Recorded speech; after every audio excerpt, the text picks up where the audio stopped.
warahmatullahi wabarakatuh. My name is Irfan Alif bin Zulkifli. My metric number is 1233306. Today, I would like to tell you what is the background of Museum Negeri Sembilan. As we know, Museum Negeri Sembilan is located in Seremban.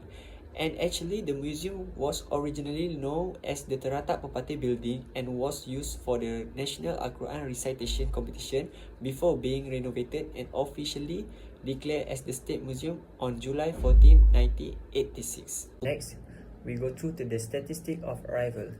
In this section, we ask them in the 7 general questions.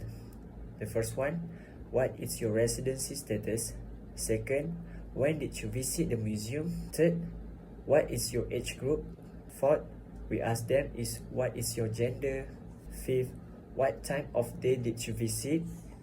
And the sixth, what was the main purpose of visiting the museum? And the last one is what mode of transport did you use to reach the museum? The first question, as you guys can see, the local resident and domestic tourists have a same percentage which is 36.7%, and followed by the international tourists which is 26.7%. The question number 2, we ask them about the what did you visit in the museum. We have two choices. The first, weekend and the weekday. As you guys can see, the most of the visitor visit on weekday, which is 53.3%, and followed by the weekend 46.7%. The third question, we ask them about their age group. The most visitor visit the Museum Negeri Sembilan is people who has age 35 until 44. The percent is 33.3%, and the less is 55 and above age group. And the question number 4, we ask them what is your gender. As you guys can see, most of the visitor in Museum Negeri Sembilan is a male, which is 40%, and followed by a female, which is 33.3%. The question number 5, we ask them what time of day did you visit. In this question, we give the 3 choices, which is the morning, afternoon, and evening. Most of the visitor choose go to the museum in afternoon, which is 12 p.m. until 4 p.m. The percentage is 53.3%. In the question number 6, we ask them what was your main purpose for visiting the museum. As you guys can see, most of the visitors choose the family outing in this section. And the last question that we ask to them is what mode of transport did you use to reach the museum. As you guys can see again, the most transport did visitor use to reach the museum is by the personal vehicle. Brand marketing strategy. First, digital marketing and social media. Social media platforms. The museum is active on platforms like Instagram, sharing information about ongoing exhibitions, events, and activities. For example, they use Instagram to promote events and exhibitions to a broader audience. The secondly is community-based marketing. Community involvement. The museum is involved in community and educational activities to raise awareness about the importance and cultural heritage. Lastly is educational and research marketing. Educational program. The museum offers educational program and research opportunities involve student and research, increasing engagement with the museum collections. And the lastly is focus on cultural heritage. The museum emphasizes its role as a Negeri Sembilan unique adat Pepatih culture. Perjanjian Sepadan Selangor Sungai Ujong, historical agreement mediated by British residents which defines territorial boundaries between Selangor and Sungai Ujong under Datuk Colonel Sungai Ujong. It deals with governance, inheritance and rulership, reflecting British influence in resolving disputes and shaping local governance in 19th century in Malaysia. The second one is Royal Seal Stamp. The Royal Seal symbolizes government authority which functions as an official signature by kings and sultans to confirm orders and government documents in place of fingerprints. The third, personal jewelry, featuring intricate butternut cases, anklets, decorative belt buckles, and layer pendants showcasing the cultural significance of traditional Malay jewelry. Fourth, diorama of customized food. The tradition of eating together in the per-party customary system emphasizes the consensus, politeness, and moral values. Food is served on trays, symbolizing respect and hierarchy, and special dishes honor the chief.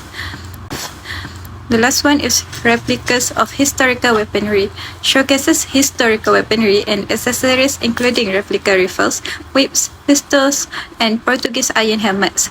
These items reflect the region's defense history influenced by local traditions and foreign powers and showcase technological and cultural interactions. Okay, next is suggestion for improvement. Before that, let me introduce myself. My name is Aniza binti Saimi. My number metric is 1233305. Okay, so let's continue. Suggestion for improvement has 4 elements. The first one is interactive and immersive exhibits. Number 2 is enhanced signage and information. Number 3 is education outreach and programs. Number 4 is accessibility improvements. So suggestion number 1 is interactive and immersive exhibits. For example, touch sensitive display. So, we provide the detailed information about artifacts, allowing visitors to explore the history and significance of exhibits at their own pace. Number 2 is virtual reality. Could transport visitors to recreate historical settings such as historic village of Minangkabau for giving them an immersive sense of the past. The last one is augmented reality application, AR. Maybe might add historical narrative onto physical object for bringing artifact to life through animation and storytelling. So these 3 developments would provide unforgettable educational opportunities and draw in a larger audience, especially to younger tourists. So suggestion number 2 is enhanced signage and information. Okay, the first one is multilingual description. By offering exhibits description in multiple language to accommodate the linguistically varied visitors, the Museum Negeri Sembilan can improve their accessibility. Number 2 is detailed informational panels. Visitors will be able to learn more about topics of interest by using informational panels with QR code that lead to more content, including podcasts or movies. The last one is visitor guides. It would also be easier for visitors to navigate the museum if there were excellent visitor guides available in both physical and online version, full of maps and thematic itineraries. Number 3 is educational outreach and programs. So for thematic and workshops, maybe they traditional dance, music or craft could give guests practical chances to interact with the culture. Other than that, school collaboration. By offering curriculum aligned programs in partnership with schools, will guarantee students structured and mindful learning opportunities. The last one is expert talks and seminars. By organizing lectures and seminars by historical specialists could position the museum as a knowledge center that attracts both scholars and those who enjoy it. Okay, the last one is accessibility improvement. They have 3. The first one is physical accessibility, sensory guides, and inclusive programming. Okay, the first one is physical accessibility. By installing elevators, ramps, and accessible restroom can enhance physical accessibility for people with mobility issues. For sensory guides, visitors who are blind or hard of hearing would benefit from sensory guides, which include braille descriptions, audio guidance, and large print information. Okay, for the last one is inclusive programming. By offer programming, including specific tours or events crafted for people with disabilities, the museum can guarantee the fact that everyone has the chance to enjoy its cultural product through putting a high priority on accessibility. Working on the cultural heritage assignment that we choose, which is Museum Negeri Sembilan, was a rewarding experience that combined cultural exploration and academic learning. The project aimed to highlight the museum's historical and cultural significance while promoting it as a key educational and tourism destination. Through teamwork and analysis, we deepen our understanding of Negeri Sembilan's Minangkabau heritage and the museum's ability to attract a diverse audience. Other than that, we gain valuable skills in data analysis, research and teamwork, and explore strategies to improve the museum outreach, such as interactive exhibits, enhanced digital marketing, and educational partnerships. The project emphasized the importance of preserving cultural heritage, and its potential to educate and unite communities. This experience not only expanded our cultural awareness but also inspired a commitment to supporting heritage preservation initiatives.